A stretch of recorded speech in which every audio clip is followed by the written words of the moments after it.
So how did you get involved with Turning Point?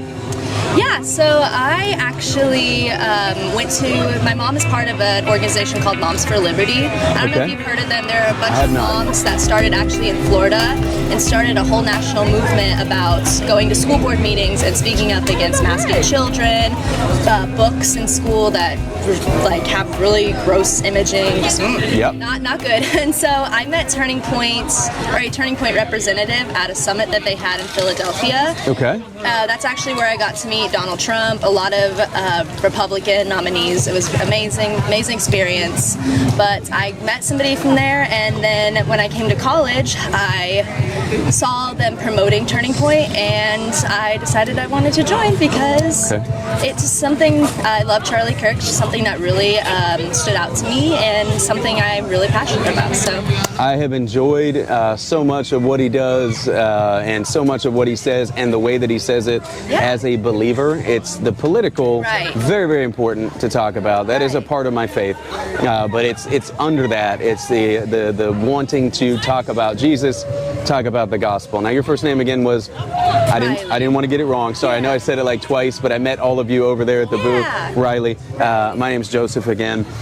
So tell us about what you guys are out here doing today. Like, what's the goal of being out here today? So the goal for being outside today is to promote our club on campus, and if people want to come up and ask us questions, because I know we actually did just have a young lady, very sweet, come up and ask us if we agree with everything Charlie says, and the truth is we don't. I mean, just like every politician or person speaking out politics, you're not going to agree with everything that they say, but it's just the foundation of his beliefs. And so we're just trying to promote our club, and people have questions that come up, they can ask us. And we also have a comedian coming, if you know the name Kayvon.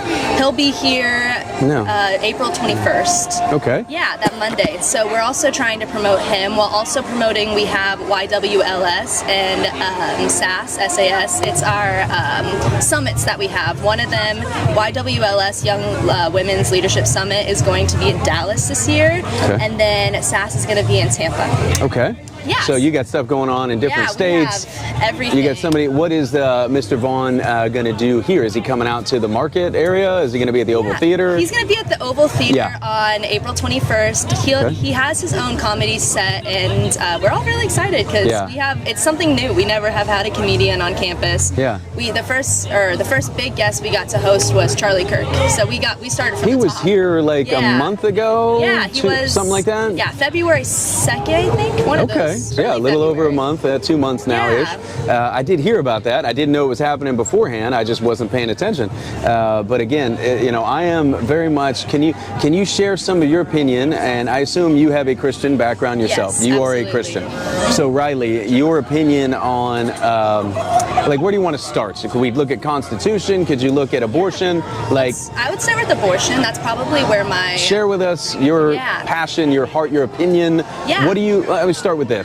What's the number one question you deal with young ladies on that subject today that come up and talk with you or wherever? So the main question I always get is why do you vote for somebody who takes away women's rights? And because I voted Trump, it was my first election voting, and they always ask, why are you taking away women's rights? And I always have to be, what rights did you have before that he's taking away? And it's always abortion. I mean, that's what they always say. And I always explain, because I'm a pre-med student, I want to be a DO, doctor of osteopathic. I don't believe in big pharma, big medication.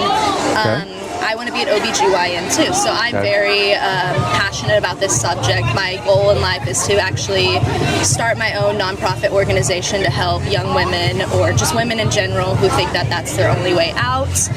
And I have to explain, it's a federalist issue. It's not a federal government issue, abortion. It's a state issue. It should always be. Like, they should not federally legalize marijuana. That's never been a topic. So why should abortion be federally not promoted? What's the word? I'm trying to think of. Yeah, you're talking Supreme Court activity in 1973, Roe v. Wade. That was the way it became sort of federalized. Right, exactly. And so My main argument with that is just go vote. Go vote. It doesn't have to be the president. You can go vote for your local office, our governor, our state legislation. That is your own right, is to go vote for them. And if you do not like their policies, I think young women in general just need to get into their state elections, because I think it's a very big, it's pushed, the president's the only one who can make your laws and can rule over you. And it's like, no, actually your state has such a big power over your everyday more power. life. More power over your and everyday more life. sticking power in the decisions, the way that they're made, than an executive authority, according to our Constitution, is granted. And so instead of focusing on just presidential elections, we should be focusing on those local, state, city even elections. And yeah, you don't see a lot of, like, what website do I go to today to really see the position of my local leaders on issues? There aren't many. No. Now, I spent in this last election, I want to say a good hour and 20 minutes in the voting booth, looking down to the mosquito control guy in Florida. You saw that on the ballot, and I went with the guy with a nickname, because I figured the guy with a nickname is the one I want killing bugs. Exactly. You know, but that was that one wasn't as weighty as the state Supreme Court. Right. And so I'm looking up what are their opinions on A, B, C, D, and then I found a certain group that I would not agree with, and if they were endorsing the candidate, it became a red flag to me why I should not likely endorse that person. And that was a way, but raising awareness on that is a good thing to talk about today, because we do not hear enough discussion of why we should care about something other than the presidency, which we should care about, but not just that. Right, exactly. But going back to the subject of abortion and kind of what you deal with a lot of young ladies today, what is the number one argument for abortion? Is it just rights and it's my choice? Like, how would you articulate it? I would say the biggest argument is rights. I get that one a lot. I also get, well, what about medical abortions? What about if a doctor says, and as somebody who is studying medicine right now, I'm here to say that I've shadowed many OBGYNs before. And it's not an issue. It's not an issue. It's not an issue. They say that it's a concern, but it's just not a precedented issue where we need to, especially today. Exactly. Okay, go on. And they actually say that it's not called an abortion in practice. It's called, it's a long name, but it's when the baby is needing to be medically aborted, it's not called an abortion because most of the time the baby doesn't have a heartbeat. It's when it forms in the fallopian tube, the baby That's ectopic, yes? Yes, ectopic. Then that's not the exact one you were just searching for the name of. That's something else. Yeah. But ectopic is the fallopian tube. It hasn't fallen into the womb. Yeah. And it actually can't form into a baby, cannot form a heartbeat, brain waves, and so that's the main one that they always think of. And I'm like, wait, hold on, that's technically, that's not a baby. It doesn't have a heartbeat, doesn't have brain waves, isn't starting to grow bones, muscular tissues. And then also, I grew up in Kansas City actually, and I have a friend who, he has a heart issue, he has a bunch of muscular and bone issues, and the doctor actually told his mom the best way to give your baby a good life is to abort him. And she said, oh heck no, I'm not doing that. This is my baby. If he has a heartbeat, if he has brainwaves, like, I am keeping him, and we'll figure it out from there. And he is, I think, 24 today and is living an amazing life. He is going to college, he's starting a new degree in business, and he's just watching him grow and seeing him as the quote-unquote failed abortion is just it's just amazing. That's what I always tell people when they ask me about that. Well, what about medical abortion? I'm like, medical abortion isn't needed. If a doctor really thinks that it's going to kill the mother, that's not an abortion. We should try to preserve both lives in every case, and so the life of the mother. I wrote a book on abortion. It's on on the website. I'll give you an invite Yeah, to, or thank you you. see it here. And I looked into this as well, and of all the surgeons general commenting on this, numerous doctors said it's not an issue that we've faced. And so the minority issue becomes the majority weapon in the argument. Right. And it's the same with rape, and it's the same with incest. Horrible situations that are used as the controller of the argument. Now, I'm opposed to abortion in every way, every level, so we agree on that. Yes. It's not at 8 weeks, it's okay. It's taking a innocent life that is murder. It's not okay, ever. Right. And so I believe that as a Christian, and I believe that even as a society, a member of society, I don't need this, my neighbor to agree with me on it as a biblical conviction, but we do need to agree as a civil society that murder has to end. And furthermore, I want to see abortion criminalized, not merely made a choice or not. I want to see it made criminalized in the otherwise it's never going to stop, and that's the right thing to do. I want to try an argument, Riley, that I've never asked somebody in public about, and I just want to get your thoughts. This is something I'm thinking of as a means to communicate with people that are, I know, and you would agree, indoctrinated in a worldview that says it's a clump of cells, it's not a human being yet, it's a zygote, it's a parasite, it's all, this represents the really negative part of our culture. So we interact with that all day.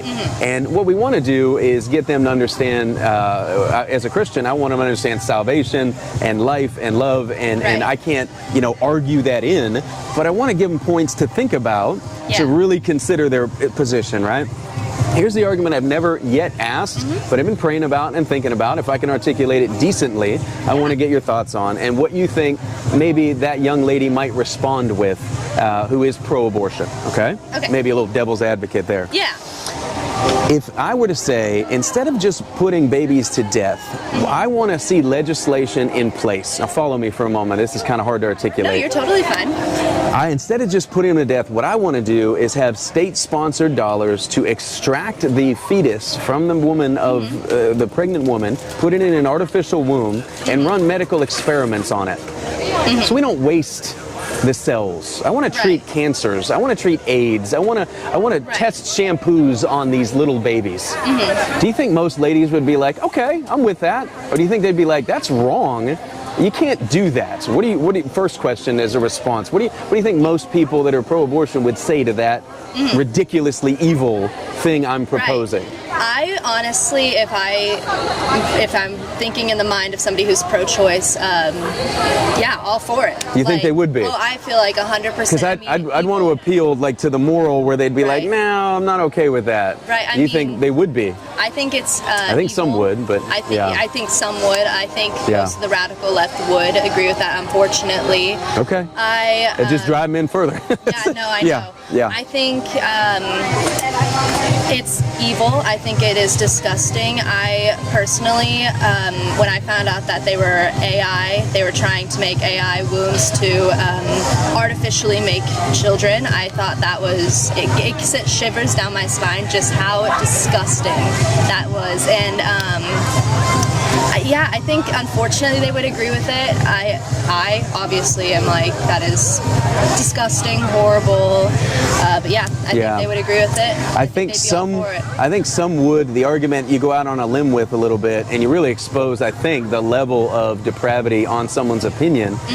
Like if you could look at a Nazi in 1943, and I know the Nazi thing is overused a lot, but not in my example here. If you could look at a Nazi in 1943 who said, look, what is your problem with it? They're just Jews. Like if I can't, if you don't know that that's wrong, I might not be able to help you.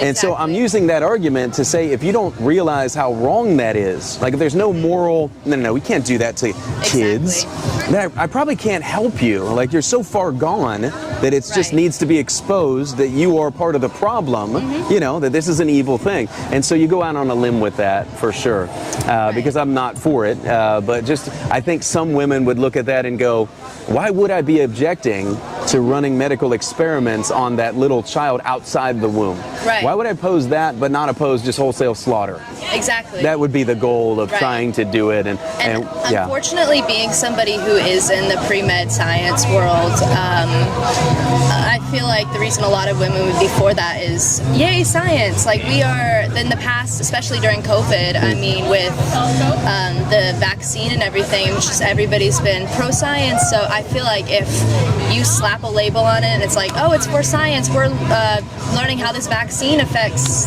this clump of cells, or like how this new shampoo, as like the example you use, is affecting this clump of cells. It's like, oh, it's in the name of science. It's okay. And that's what sucks about being in the degree that I'm in, is a lot of people, that's their excuse for everything. Well, it's for science, so it's okay. If I went and I mixed chemicals in my lab for my organic chemistry and I blew up something and I say, oh, it's just for science, I get in a lot of trouble. I would get potentially kicked out of the university. So why can we take a clump of cells, I say that with quotation marks, clump of cells, and do all these horrible experiments on it and say it's in the name of science. It's not. It's evil, it's disgusting, and that's another reason I want to bring Christ back into science. Amen. I feel like I don't think he ever left, but I love hearing what you're saying. Right, exactly. Yeah. I think it's, I hope I know he's never left me when I'm in science, my roommate, a lot of people that I know, but I feel like when it comes to the upper, like CDC and most doctors, I feel like it unfortunately has, and I think that's something that really needs to be preached, is that bring Christ back into science. I was almost thrown out of the Army several times as an officer and even as a chaplain because of Christ. Exactly. And because of that. So it's not just the medical world, it's all the STEM fields, it's all it's the military, it's politics, it's in every place that when you say bring Christ back, I know exactly what you mean, and I want to see that too in the general discourse. We might not have to agree about an issue because we share the same conviction, but like we come to the table with abortion, we're talking a matter of civil rights of unborn people. Right. And that is something that you're either right or you're wrong about. It's not just a faith nuance. Yes. You are wrong if you want to take an innocent life. There's no argument for it. I don't respect the pro-choice position. Oh, exactly. It's hard to respect the pro-choice person. I do. I try. I got to work at it. Right. Because it's like saying I respect the rapist. Exactly. You really don't respect the person who would advocate for doing rape. Exactly. But they're still humans, and God can change someone's heart tomorrow, and just like He did mine. And so, we want to always be reaching out, with the gospel in mind. So I would say, tell me if you'd agree, the biggest political issue facing our culture today is abortion. I would probably say yes, especially for me, because that's the main thing I focus on. I mean, with our Turning Point Club, that's my main thing. Either that or the indoctrination of children.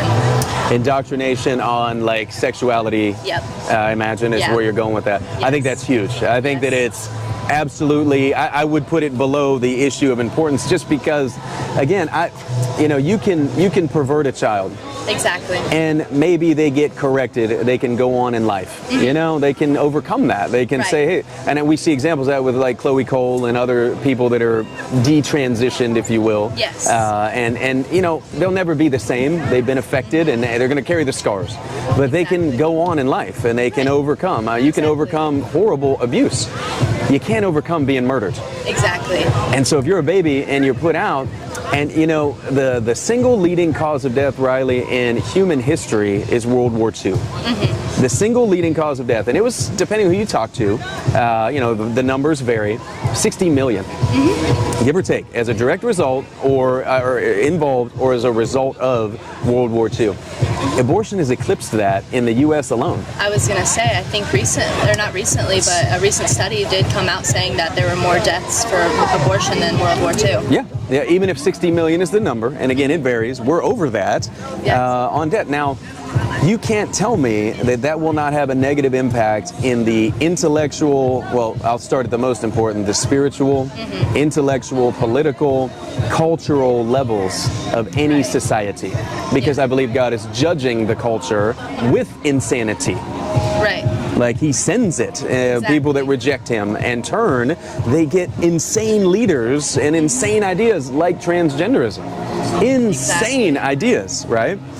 So I think it's the most important political issue. I would love to see the president, the local leaders at every level putting it there as that if we knew right now that the population of California was being threatened by a force. Right. I don't know how much that is. So 30 million people live in California, something like that.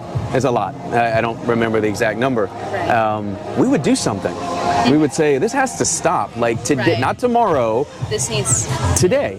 And here we are just going about business like something else matters more. What do you think of that? Does that trouble you? Is that why you're in Turning Point? And It definitely is something that, it just, that just actually hit my heart really hard. Just like hearing it from that perspective, you know what I'm saying? And it's not, Riley, that there's only one issue. Right.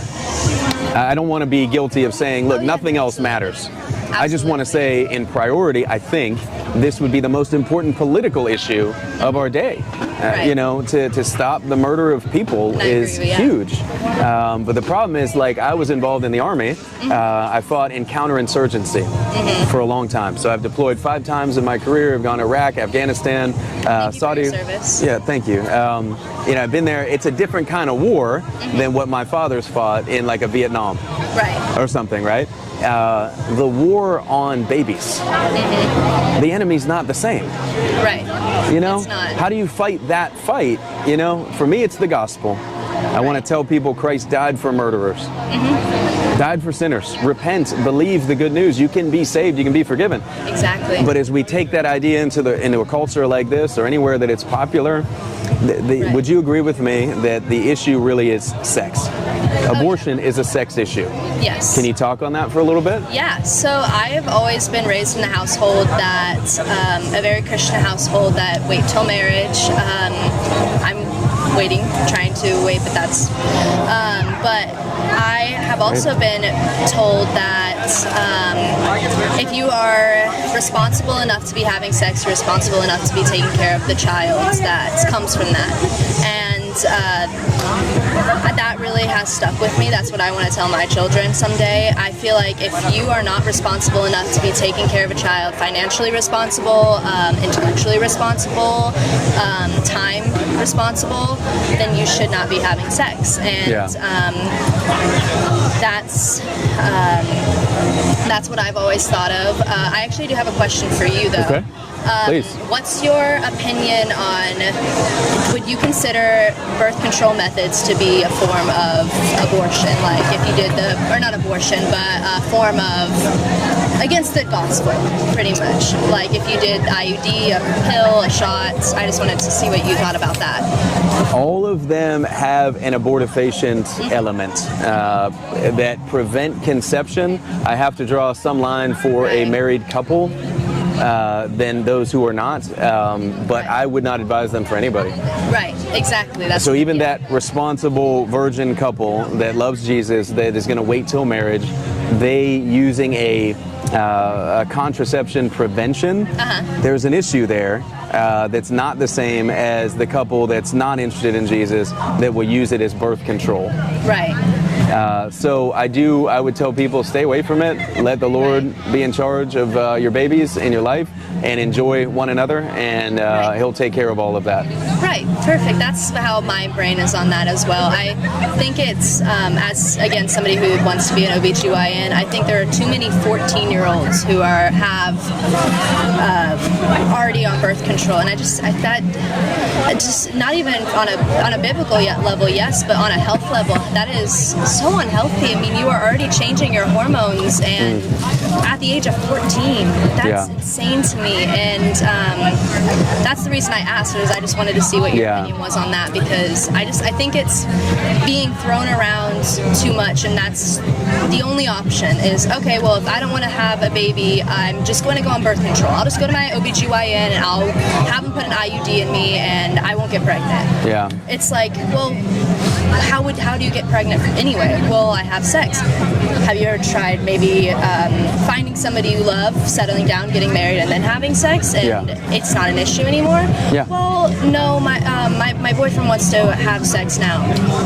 I think that's the issue nowadays, and I hear you. It's very sad. And how would you couch the argument for someone not to enjoy that gift that God has given? So sex is a gift from God. It's to be enjoyed between a man and his wife. And that is a beautiful, wonderful, pleasurable thing. He designed that to be what it is. Right. So when you take the gift out of the box too early, like a doctor prescribes medicine, you're not using it as prescribed. It's going to kill you potentially. Right. And that's sexual sin. How do you couch that for someone that doesn't believe they would do it as part of what God commanded in order to have a good life? So for me, it comes back to the gospel as why I would want to go to young ladies and say, here's why you should, or young men, here's why you should be waiting until you're married to be engaging in sex, because God says, number one, fornication condemns you. It's a sin that leads to death. You're going to die in it. Right. You can't mix that with Jesus, right? But it also is like the thing that statistically shows leads to a happy life. So I don't want to use the second part as the main goal, but it kind of do. I want people to be happy. I don't want babies to be aborted. I don't want women to be hurt, and men to be losers and not keeping their, because women restrain this. They should more. They should, because they know more things are involved with sex than just the pleasure of it. Men can pretend like they can do what they want and just go on in life. And so we need to speak to young men about the gospel that would make them not do it. But it's not just fear the Lord. He should be obeyed. It is that primarily, but it also, like, you'll be happier in life. These are, a good, solid marriage. I met my wife in this building behind me. Oh, really? On New Year's Eve 2003. Aww. She had never dated, never been, kissed, never, And I will tell you, it's the most beautiful thing about her now, 20 years later, 4 kids later, that is the most attractive. Everything about my wife is so beautiful. And so for you, a husband, him, for you, Lord willing, that will be the case in your life. You will always value that. And so many ladies have nowhere to put that idea these days. Like, why is that something I can give to my husband? My virginity, my sexuality. It's a gift for you, hon. That is such a beautiful thing. I say the main thing that I usually tell, because I actually had a conversation with my roommate about this, because she just started dating this wonderful guy, but she wanted to ask me about that and see what my opinion was from a gospel side.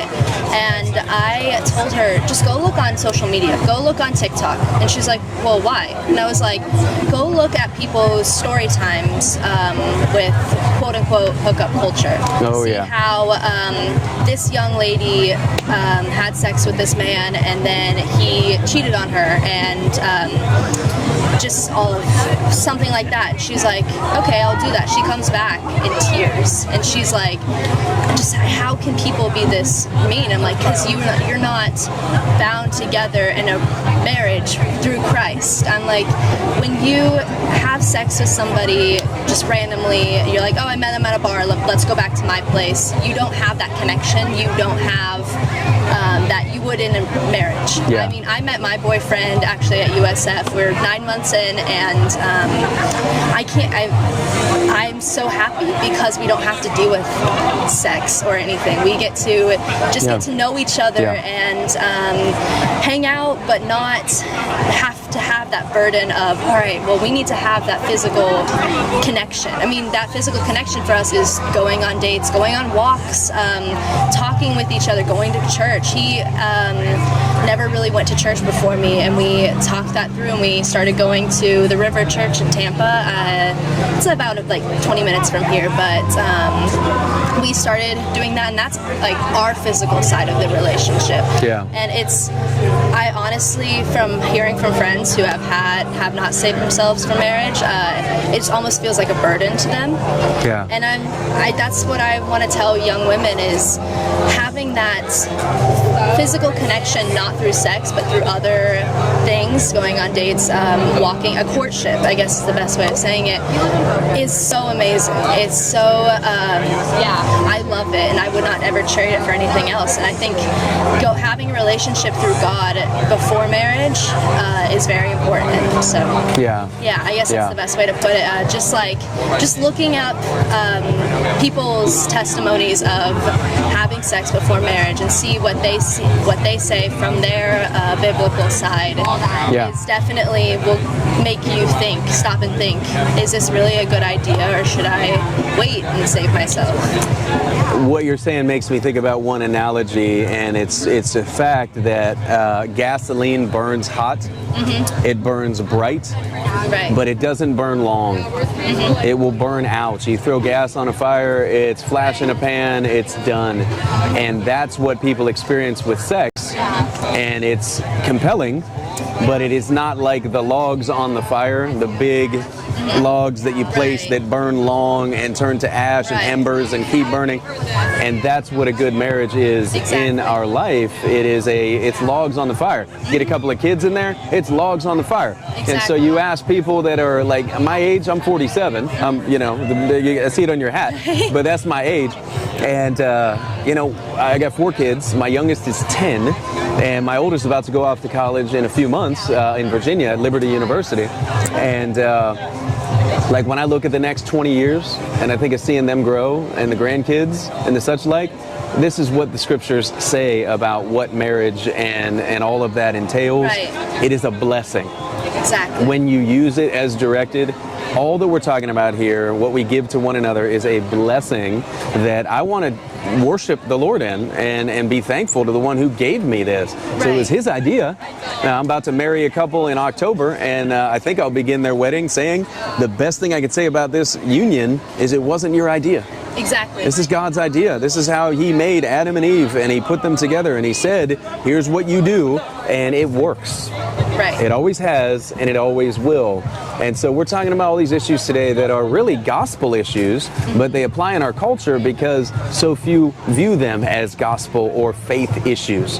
But you and I can say, through Jesus, who you're having sex with is a faith issue. Your view on abortion is a faith issue.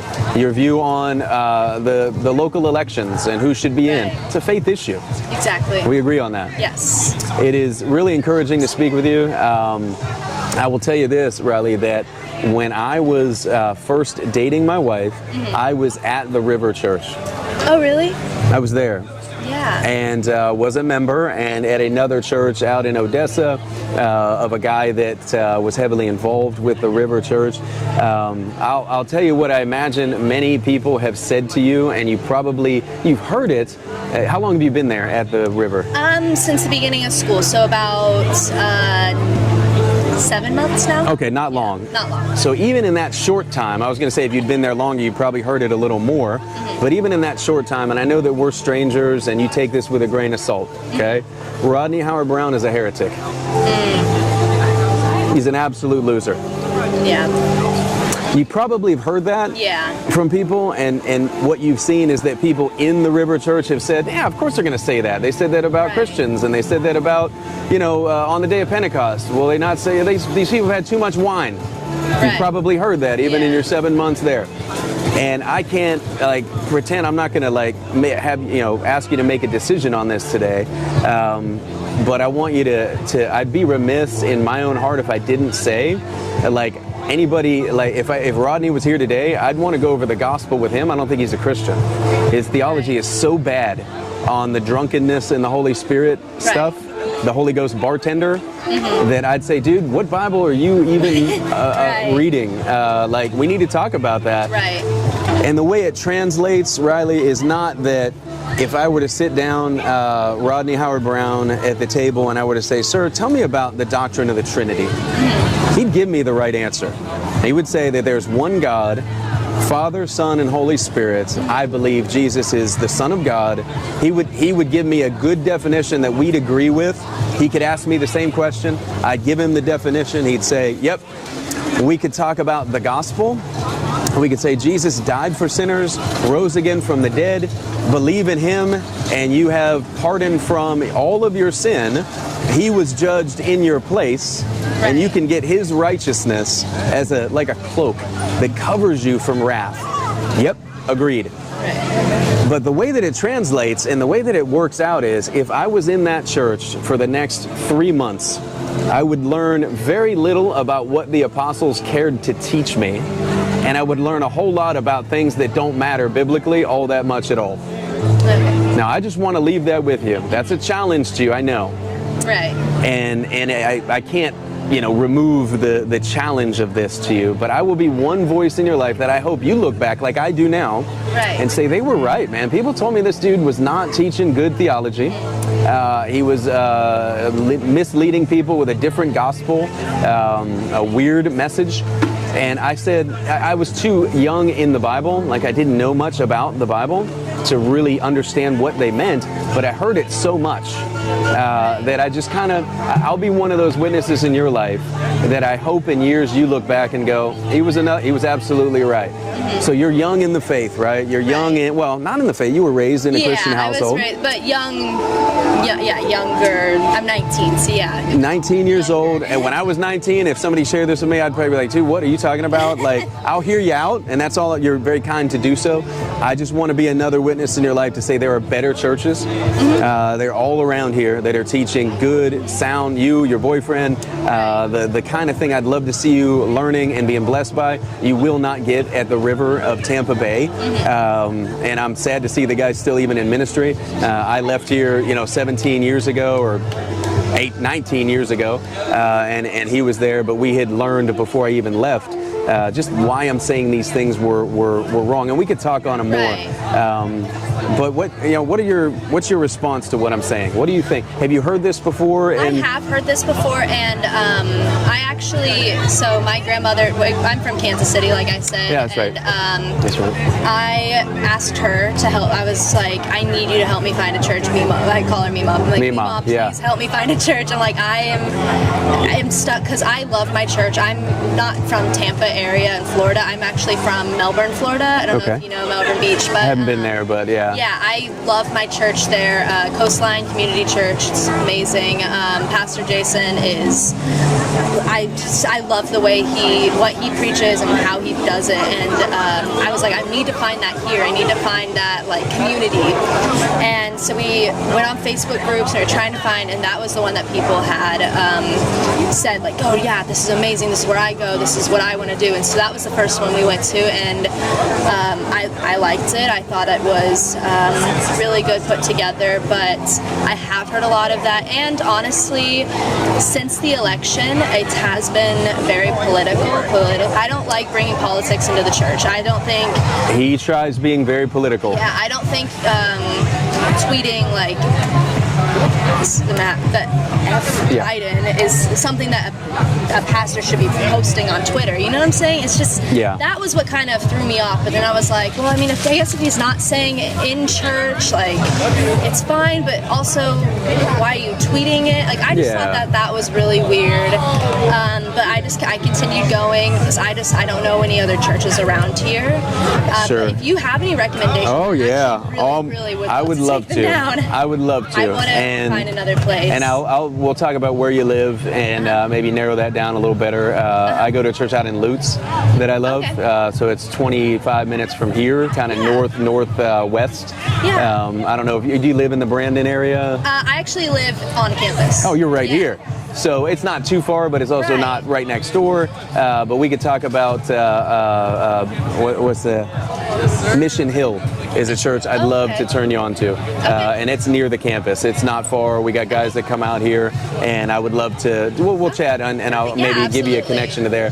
And here's what I'd hope, Riley. And this would be if you hear what I'm saying here, with the humility with which I need to say it, feel I need to say it, and want to say it.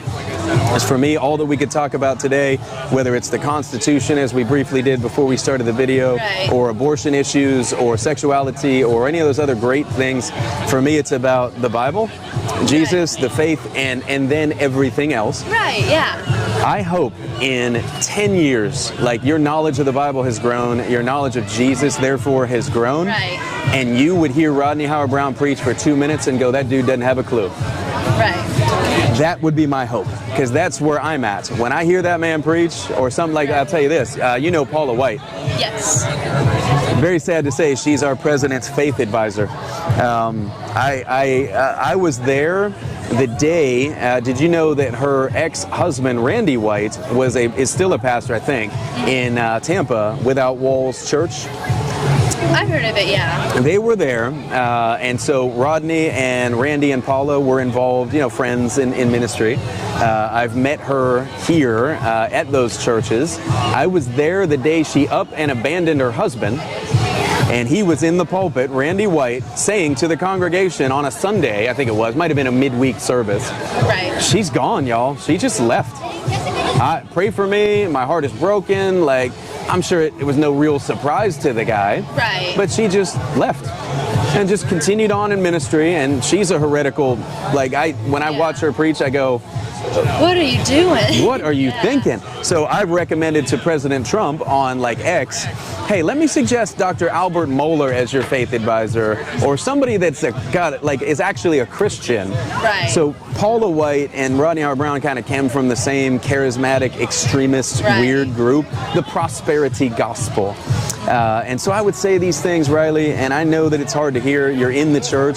It was hard for me to hear when I was in the church. I didn't believe it, but I'd heard it so much. And so all I can say is, if what I'm telling you is true, in time, I'm hoping that you look and go, he was right. Yeah. It's not that they give the wrong answers. It's not that they're out there saying, Jesus is okay with homosexuality or something like that. They're not. But they just don't care what the Apostle Paul really cared to talk about. They're talking about, getting drunk in the Holy Spirit, something nobody ever cared to talk about. Exactly. What is the point of that if that is 80% of what you're telling me? That's how it translates. That's how it shows up. Right. Your health, your wealth, and your being drunk in the Holy Spirit. 3 subjects that Peter didn't give a rip to talk about. Right. Paul didn't spend much time on it. Jesus didn't talk about it. Why? Now, I know you can pull out Bible verses. I'm not saying you, I'm saying somebody could. Yeah. Please hear that. Take it with a grain of salt. If what I'm saying is true, I'm hoping in 10 years you're like, yeah, he was absolutely right. Right. That's it. That's what I'd hope there.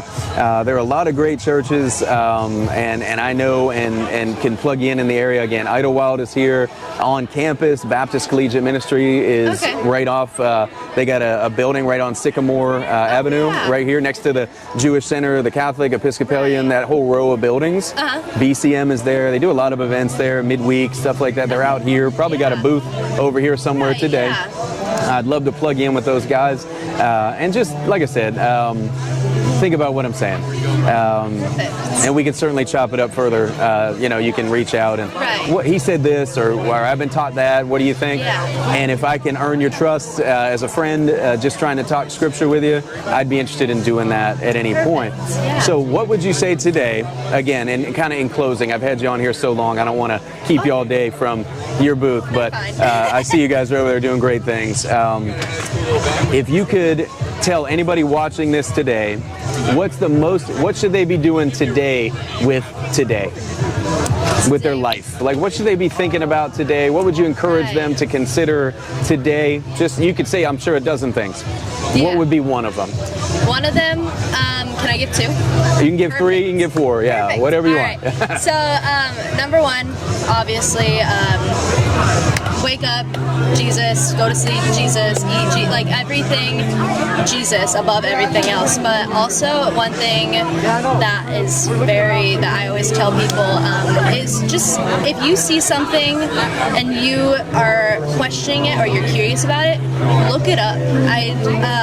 A lot of people, they'll go on to X or Facebook or Instagram or TikTok or all these social medias and be like, I'm seeing this and I'm wondering if it's true, and then just automatically be like, oh, well, that's true. It's on Facebook, so it's automatically true. Just looking up information, that's always a big one with me, because it's amazing if you look it up and see how it is fake. I mean, just a lot of things on Facebook and Instagram and all those places are fake, and if you Google it and look up your information, that's be curious, I guess is the best way to Don't be too quick, I hear you saying. Exactly. Don't be too quick to make decisions. That's really good advice. Yeah. Okay. I mean, be curious about what's going on in your world. Be knowledgeable what's going on in your world around you. There's a lot of people who don't know what's going on politically, and they're like, who's this Donald Trump, and why is he saying this and all this? And I'm like, it's just amazing to me how somebody can be like not know what's going on. Just being curious and looking up information, I guess, is the best advice, best thing I can say to do with your life today. Okay.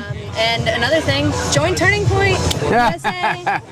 We're amazing. We're actually technically a nonpartisan organization, so we have conservative values, but we're not a Republican organization, which is contrary to popular belief. So that's all I gotta say. So 2 good things there is don't be so quick to just make decisions in life. Continue to search for knowledge. Right. And vary your sources. Exactly. If you can. Okay. And then also just the organization is so important today, I think, in so many good ways. What Turning Point is bringing attention to, and really awakening in. Like I served under 5 presidents in my time, and by far the best was Donald Trump. In my opinion, his policies, what he did, were the best, the most successful, the most beneficial, and just more in line with my worldview and things that I want to see in government. Have some semblance of wisdom and some semblance of again, wisdom would be a word that keeps coming to mind. Joe Biden, the opinions of the man. I will never forget the most definitive political moment for me in this whole question of presidency was when I saw Joe Biden on a campaign trail. This was back in the first election. And a lady stood up, probably a plant in the audience, to ask a question he was ready to answer, because they do that, right? All sides do that, I'm sure. And this lady stood up and said, I'm in such and such a state, and I've got this son. I could be wrong about the gender swap. It was a daughter that she was calling a son, or it was a son she was calling a daughter. I don't remember what the order was. And she said, but in my state, I can't get him the care that he needs. I can't, and she's talking about medically transitioning, and he was 8. Or she was 8. Oh my goodness. And I watched Joe Biden sit there, and I've got the cameras switching right now, so I don't know which one will be on my face I do that. But he put his head down while she was talking, and he just shook his head. Like, I can't believe he's having this moral quandary. That here's this woman who can't butcher her kid. Exactly. And this man is like, he literally, his answer to her, she was like, what would you do? He said, I'd remove all restrictions everywhere. Right? Like, at that point, I don't respect you. Exactly. As a leader, I don't trust you. I don't respect you. Your wisdom is shot. You've been corrupted. You may be right on other issues, for sure. But this issue, you've just demonstrated to me you're not a person I can trust. Period. I don't care what your other opinions are. That was so definitive for me to see that. And in the Trump administration, there is a semblance of wisdom. There is the abolition of the 2-gender insanity. The DEI stuff is gone. I am in favor of so much of what he's doing in the government with DOGE and other initiatives that are, I think, going to be really good. But our parting shot, if you will, our government isn't set to run on executive order to executive order. We need something in that local leadership in Congress, like you're saying, to focus on, to get laws passed that keep the wisdom. So we're not seeing the pendulum of a Biden to a Trump, of a who knows, a Gavin Newsom next. My goodness, right? We don't need that. We need laws and lawmakers and not executive orders. Our country can't last like that. Exactly. And I think also we need to have succession plans. I mean, You nailed it. Yeah, I was thinking the same thing. Go on. Yeah, I yeah. think, What does that mean, a succession plan? Yeah, so basically what's our plan after Trump is out of office, or what's our plan after DeSantis' term is up? I mean, that's something that both sides, I mean, mostly our side, because obviously I don't think the other side like is already a hot mess, and they have more than succession plans. Left side. But I think what happens when DeSantis is up in, or is not allowed, or up term-wise, and for governor, what are we doing after he's gone? We don't know.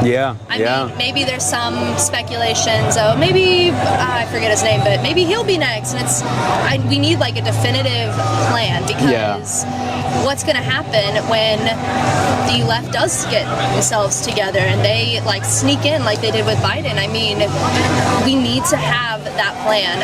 I know a lot of people say after Trump, J.D. Vance is coming in. All right, if that's the case, then I'm hearing that. we need to go. But that's what you're talking about, is a succession plan of who are we in this party who's in charge now? Who do we want to see next? Exactly. And we're in maybe a unique opportunity here with only a certain 4-year term to go. Whereas previously, had Trump won, again, he would have the full 8 right in the beginning. So I think you're right on. And have you ever heard of, I mentioned him earlier, you ever heard of Albert Mohler? Al Mohler? No, not really, but I remember you mentioning I mentioned him a little bit ago. He's if you want to check him out, it's a free show. It's called The Briefing. Every day he does news, political. He talked about the new Snow White film the other day. And so the cultural implications from a Christian perspective. And it's a daily analysis, about 30, 40 minutes, something like that. Called The Briefing. And so when you said succession plan, something he said maybe a month or two ago, he keyed in on that very idea. And so it really hit me I'm glad that you're seeing that too, because he was saying the same thing. And Al Mohler is the president of Southern Seminary in Louisville, Kentucky. He's been there since like the 80s, in charge of the largest Baptist seminary in the country. Scholar, theologian, pastor, Al Mohler, Mohler. And his show is called The Briefing, just somebody else I'd endorse in certainly the political sphere that you have such an interest in. And he was talking about that very same thing, succession, and how we handle that, because it's not a given. How do we help that next person raise up, or those local leaders raise up to continue the effort? Exactly. And so important. It is really important, and I don't think people understand how long of a process it is. I mean, it's not like if Vance does decide he wants to run for president, it's not like he can just be like, all right, I'm on the ballot, guys, like vote for me. There's so much. I would go out on a limb and say it's about a 7 or 8 year process of just getting everything together, coming up with your policy, what policies you would want to implement, how you're going to promote yourself as a person. And my mom's an HR manager, so she knows probably way more about this than I do. That's her big thing. Is like moms usually do. Plan. It's a long process, and I feel like we can't drag our feet anymore, or they will sneak back up on us, and we will get another person like Biden in office, or Gavin Newsom, Kamala Harris, or oh God, goodness, no. Oh, I mean, I can't. I mean, what a bullet we dodged. I know. In that. I'd say this, Riley, that I think this country deserved Kamala Harris. I'm glad we didn't get what we deserve. I am too. I think we deserved her. I think that as a nation, we the abortion issue, the homosexual, transgender issue, people, just like in a church, if you've got a bad pastor, the Bible says that the people are to blame as well, because they have itching ears and they heap up for themselves teachers telling them what they want to hear. It's the same in politics. So when a leader like, what was his name in New York, Cuomo, passed the abortion up to birth time thing and was met with uproarious applause in the state capitol building, he's not doing that on an initiative all his own. That's what the people want. Exactly. And so politicians are windsocks, right, mostly, and they're going to do what the people want, because that's what gets you in office. And so, it's so important to just talk about the where all of us fit in all of this, and so these things are so important to keep talking about. I love what Turning Point USA is doing. Highly endorsed Charlie Kirk. He's my favorite political commentator. And I want to see more of that going on. So Right. thank you for stopping and talking Yeah, with us so- today.